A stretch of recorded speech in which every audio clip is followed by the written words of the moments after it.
Abra sua Bíblia em Pedro, que é a divisa desse congresso. 1 Pedro 2, 9. Capítulo 2, versículo 9. Vocês, porém, são geração eleita, sacerdócio real, nação santa, povo de propriedade exclusiva de Deus, a fim de proclamar as virtudes daquele que os chamou das trevas para a sua maravilhosa luz. Antes vocês eram um povo, mas agora são povo de Deus. Antes não tinham alcançado misericórdia, mas agora alcançaram misericórdia. Vamos orar? Senhor, muito obrigado a Deus por esta manhã e pelas vidas dos adolescentes, por este congresso lindo, ó Deus, todos esses dias, quer aqui no templo, quer nas brincadeiras, na cantina, no trabalho, quer, ó Deus, na adoração, na elaboração, a preparação para este congresso. Quantos adolescentes envolvidos, ó Deus, trabalhando, ornamentando o templo com tanto amor. Ó Deus, obrigado por essas vidas tão preciosas. Obrigado pelo Lucas, pela Amanda. Obrigado, ó Deus, porque eles estão fazendo história nesse tempo que nós estamos vivendo. Toma-os, ó Deus, em tuas mãos e abençoa-os, ó Deus, nesta hora. É a nossa oração pedindo que a palavra do Senhor venha ao encontro da nossa necessidade e dê encontro à nossa resistência. É a nossa oração em nome de Jesus. Amém. Amém. Pedro escreve esta carta no ano 64, sob o domínio do imperador Nero, e havia uma intensa perseguição. Foi um dos piores períodos, talvez Trajano tenha sido igual, mas não pior do que Nero. A perseguição se intensificou e muitos crentes estavam morrendo e muitos estavam em dificuldade se abandonavam a fé ou não. E muitos deles iriam escrever a história da igreja com a própria vida e com o próprio sangue. E o apóstolo Pedro, que tinha passado por tantas experiências, quase 40 anos, junto com Jesus, depois de estar com Jesus, quase 40 anos depois, ele resolve escrever essa carta. E na primeira epístola, ela é universal, ela não é dirigida a uma pessoa. E na primeira epístola, ele vai dizer a eles da perseguição, da luta, da dificuldade. E aí ele vai lembrar a eles dizendo: vocês são geração eleita, sacerdócio real. Vocês crentes em Jesus, vocês são nação santa, povo adquirido, propriedade exclusiva de Deus. Que coisa linda ele está dizendo. Ele está olhando para a igreja nos seus dias e ele está dizendo aos crentes em Jesus: vocês sabem quem vocês são? Vocês são propriedade exclusiva de Deus. Vocês são povo adquirido por Deus. Vocês são nação santa. A morte era iminente, só porque eram crentes em Jesus. E ele está dizendo: não desistam. Vocês são a nação santa de Deus neste tempo. Essa é a visão que ele tem olhando para a igreja. Ele está escrevendo e falando aos crentes quem eles são. Mas algumas vezes Deus nos chama realmente, chamando, dizendo: olha para lá. Olha o que você está vendo. Em Ezequiel capítulo 37, Deus chama Ezequiel e diz: Ezequiel, olha para lá e me diz o que é que você está vendo. Ele diz: estou vendo um vale cheio de ossos secos. Não era visão a respeito de si mesmo, não era visão a respeito de Deus, não era visão de Deus a respeito dele. Deus está dizendo: olha ao seu redor e me diz o que é que você está vendo. E nós podemos ter essa oportunidade no dia a dia de olhar ao redor e ver como é que está a sociedade apodrecendo ao nosso redor. Há uma guerra instaurada pelo diabo no mundo político, no nosso país, talvez hoje sobre a face da terra, e que muitos crentes estão mais preocupados com essa batalha política do que com o reino de Deus. Eu costumo dizer que o Brasil é igual a Jesus. Está morrendo com 2 ladrões, um na direita e outro na esquerda. Isso mesmo. 2 ladrões, um de um lado e outro do outro. O que é que você vê? Ele disse: eu estou vendo um vale cheio de ossos. Então profetiza sobre eles. É a visão daqui para lá. O que é que eu estou vendo sobre esse país, sobre essa geração? Deus, eu estou vendo um vale cheio de ossos secos. Profetiza sobre essa nação. Anuncia a bênção de Deus sobre essa cidade. Anuncia a bênção de Deus sobre as famílias. Profetiza, ó filho do homem, profetiza. Mas às vezes, Deus olha para nós, que é o tema do congresso. Quem é você em Deus? E a gente não tem noção do que Deus está vendo quando Ele olha para nós. É muito mais fácil nós olharmos para Deus, olharmos para a sociedade e tecermos considerações, um juízo imediato sobre aquilo que nós estamos vendo.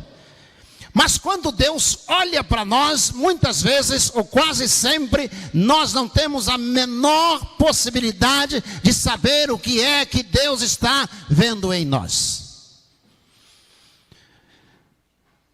No livro dos Atos dos Apóstolos, por exemplo, capítulo 9, a partir do versículo 23, Paulo se converte em Damasco, e depois da conversão, Ananias é chamado por Deus, e Ananias diz: Senhor, eu não vou lá porque esse homem, ele é violento. E Deus diz: não, ele é para mim um vaso escolhido. As visões são diferentes. E Ananias vai lá e ora, e as escamas caem dos olhos do apóstolo Paulo. E então eles fazem um culto naquele lugar, e sabendo os do judaísmo que eles estavam reunidos ali, eles intentaram um plano para matar o apóstolo Paulo.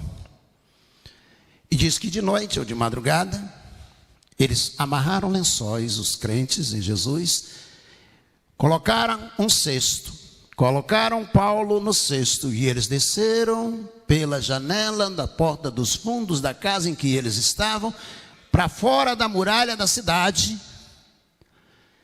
Quando os crentes estão descendo Paulo, eles estão descendo um homem novo convertido. Mas quando eles estão descendo e Deus está olhando, imagino, Deus está observando, e Deus, o anjo talvez pergunte: Deus, quem é aquele homem? E Deus diz: quem que eles estão descendo? E Deus diz: 13 cartas do Novo Testamento. Igrejas implantadas em todos os quadrantes da terra conhecidos. Um dos maiores evangelistas de todo o tempo. Porque Deus não vê as coisas como nós vemos. Quem sou eu? Quando Deus olha para Saulo, para Paulo, Deus já consegue enxergar o seu resultado lá no final. Mas nós nunca conseguimos perceber isto. Imagine você, José. Quem é José aos olhos de Deus? Ou em Deus aos olhos de Deus? Quem é José? José é um irmão que está em Hebrom, uma cidade extremamente populosa, está em Hebrom, e Deus diz: eu tenho que dar um sonho a esse camarada. E Deus dá um sonho, aquele sonho que ele consegue ver os feixes se dobrando diante dele, o sol e a lua se dobrando diante dele.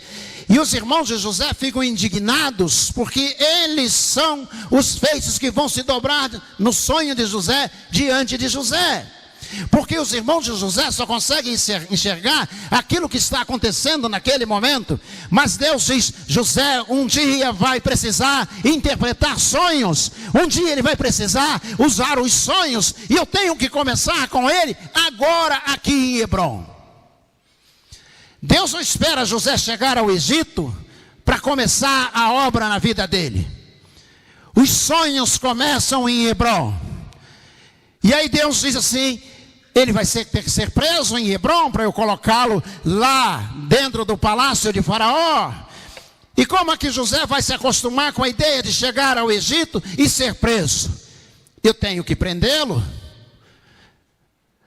na cisterna antes dele chegar ao Egito, porque o impacto quando ele chegar no Egito não será muito grande. Ele já estará acostumado com a ideia de estar na prisão. E Deus deixou que José fosse preso na cisterna. Mas quando ele chegar lá, ele vai chegar na condição de escravo. E eu tenho que dar um jeito de fazer José chegar até o Egito. E como é que eu vou fazer isso? Já sei, vou vendê-lo como escravo. A vida não começa quando o grande triunfo aparece. A vida em Deus começa nas coisas mínimas, Deus agindo no subterrâneo, Deus agindo no fundo do poço, que nós não estamos percebendo que Deus quer fazer algo muito grande na nossa vida, mas Ele começa lá embaixo onde nós estamos. E José vai parar na cisterna. Os irmãos de José tiram José da cisterna e vendem aos ismaelitas. E José vai para o Egito e é vendido como escravo. E José vai parar na cadeia. Mas ele já estava acostumado, porque lá em Hebrom, Deus deixou que ele fosse parar na cisterna.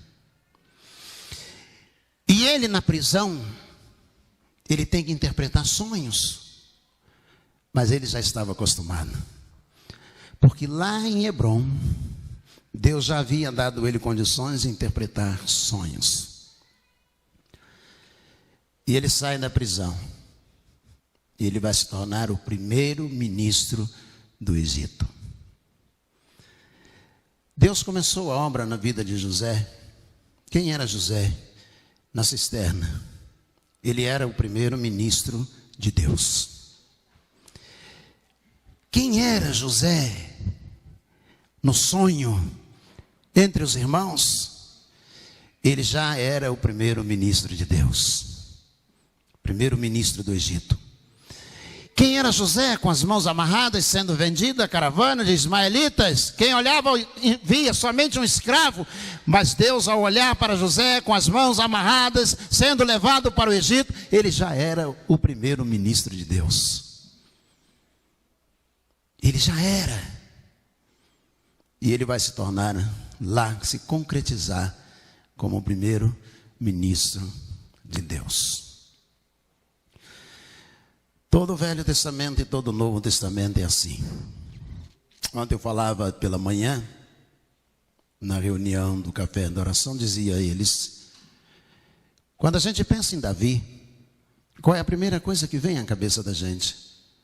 Davi venceu Golias. Não é isto? A história de Davi não começou ali. Davi em Deus. Quem é Davi em Deus? Davi tinha irmãos e todos eles eram altos, segundo a Bíblia, e eram fortes. Mas Davi era pequenino, tenro. E provavelmente a humilhação de ser pequenino diante de irmãos tão grandes. Os irmãos se alistaram para o exército de Saul, mas Davi não podia ser soldado no exército de Saul. E o pai de Davi diz a Davi, você vai para o campo cuidar de ovelhas. Que humilhação. Ele queria provavelmente ser soldado igual aos irmãos, mas você vai cuidar de ovelhas. Deus precisava de um rei em Israel que soubesse cuidar de ovelhas. Davi vai para o campo. E um belo dia no campo, no meio da humilhação, de estar cuidando de ovelhas no campo, não que isso não fosse bom, mas comparado aos irmãos, a sua história era para ele uma humilhação. Ele está cuidando e de repente aparece um leão. E ele coloca uma pedra na funda e ele vai se especializar em defender as ovelhas com aquela funda. Coloca a pedra, gira aquela funda e acerta o leão, matando o leão. Você acha que Deus colocou Davi no campo só porque ele queria que ele matasse um leão? Eu digo a você que não. No dia em que Davi foi para o campo, Deus disse: você vai ser rei em Israel. Você tem que aprender a matar um leão. E você não vai aprender isso com uma lança. Você não vai aprender isso com uma espada, igual os seus irmãos. Você tem que ir para o campo. Você vai matar um leão no campo. E diz a Bíblia que apareceu um urso em outra circunstância. E ele matou o urso. O pai de Davi chama Davi no campo, depois de algum tempo, de alguns anos, e diz: vai lá na guerra levar comida para os seus irmãos. Em outras palavras, você serve para tomar conta de ovelhas, ou então carregar comida. E Davi vai até o campo de batalha, o campo, os militares, a campanha. E quando Davi chega lá, franzino, ele vê Golias desafiando o exército. E ele fica indignado.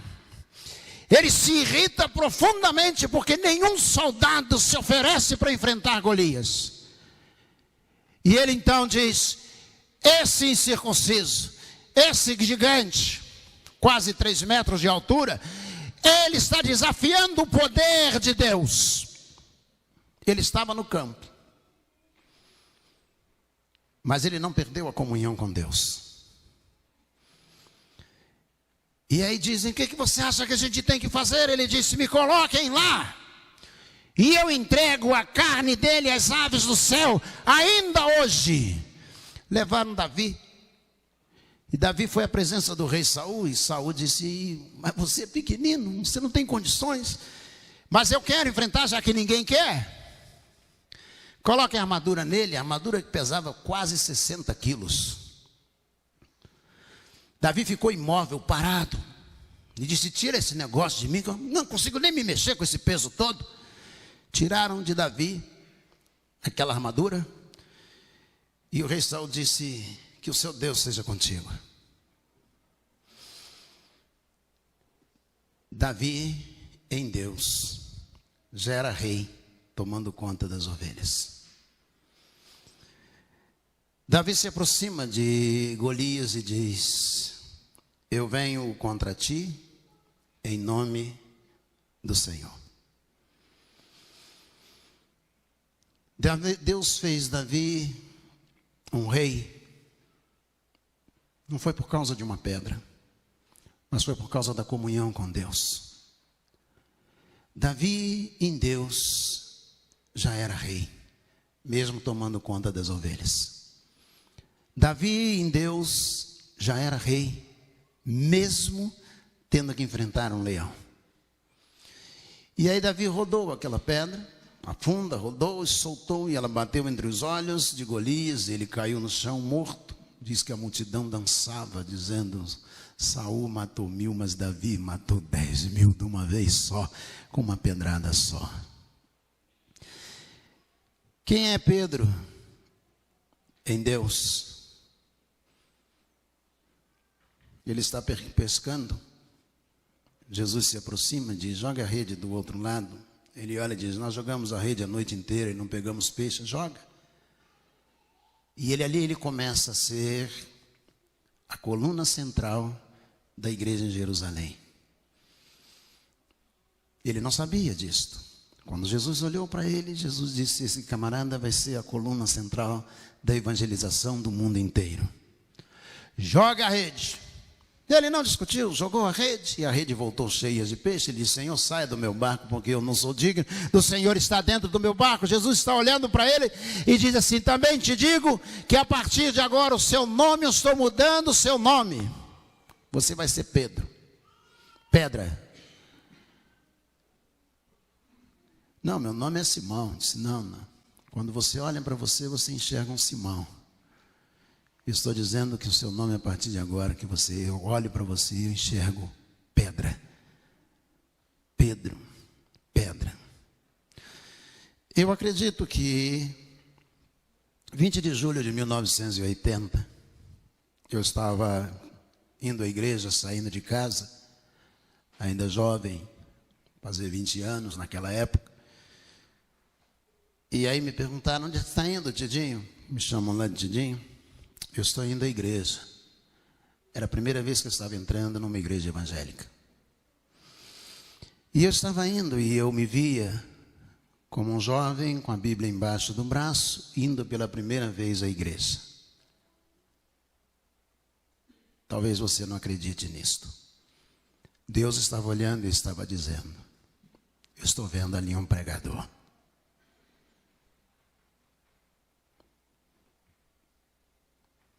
Não sei se você acredita ou acha que é coincidência.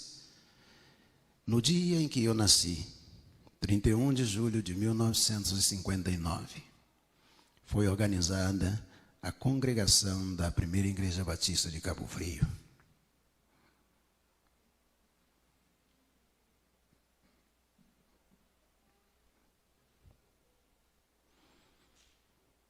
Você entende isto? Enquanto eu estava chegando a esse mundo, Deus estava organizando a primeira igreja que eu iria pastorear. No mesmo dia. Quem é você em Deus? Deus tem um olhar, vou usar a expressão do Dr. Ebinolovi, Deus tem um olhar horizontal. Ele pregando na capela, ele americano pregando na capela do seminário, e ele disse: Deus tem um olhar horizontal. E os alunos disseram: não, é horizontal. E ele disse: e como é que eu falo além do horizonte? Aí fez um silêncio na capela. E ele disse, ele criou a palavra.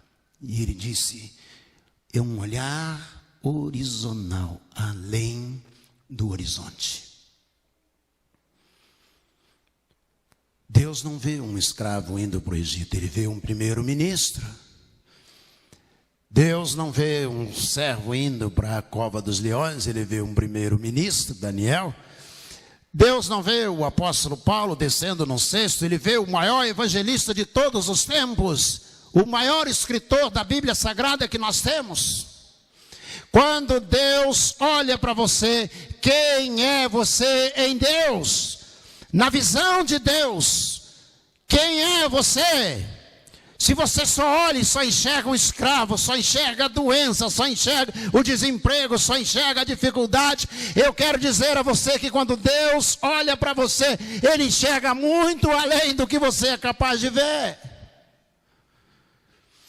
Quem é você em Deus? Quem é você? Reis, sacerdotes, quem é? Quem é você? Para encerrar, uma jovem camponesa ficou grávida. E ela tinha um namorado, um noivo, e ela se engravidou. Tornou-se grávida, na verdade. E esse jovem chamado José resolveu tentou deixá-la secretamente para não difamá-la e encerrar ali o compromisso de casamento. E apareceu um anjo no sonho e disse: não faça isso, porque nela está se cumprindo o plano de Deus. E ele resolveu obedecer ao Senhor, jovem extraordinário José. Mas o anjo que aparece a Maria está vendo um bebê no ventre, uma criancinha, um nascituro ainda. E o anjo olha para Maria e ela está vendo só a criança. E o anjo diz: e ele terá um reino, e o seu reino não terá fim. Ele reinará sobre todas as nações da terra para sempre. O seu reino será eterno e não terá fim. Quando Deus olha para o Jesus humano, Ele já vê um reino que não vai terminar. Quando Deus olha para mim, quando Ele olha para você, o que é que Ele vê? Muito mais do que nós conseguimos ver em nós mesmos. Quem é você em Deus? Procure descobrir. A cisterna é só te preparando para dias melhores. A perseguição, a enfermidade, só está te preparando para dias melhores.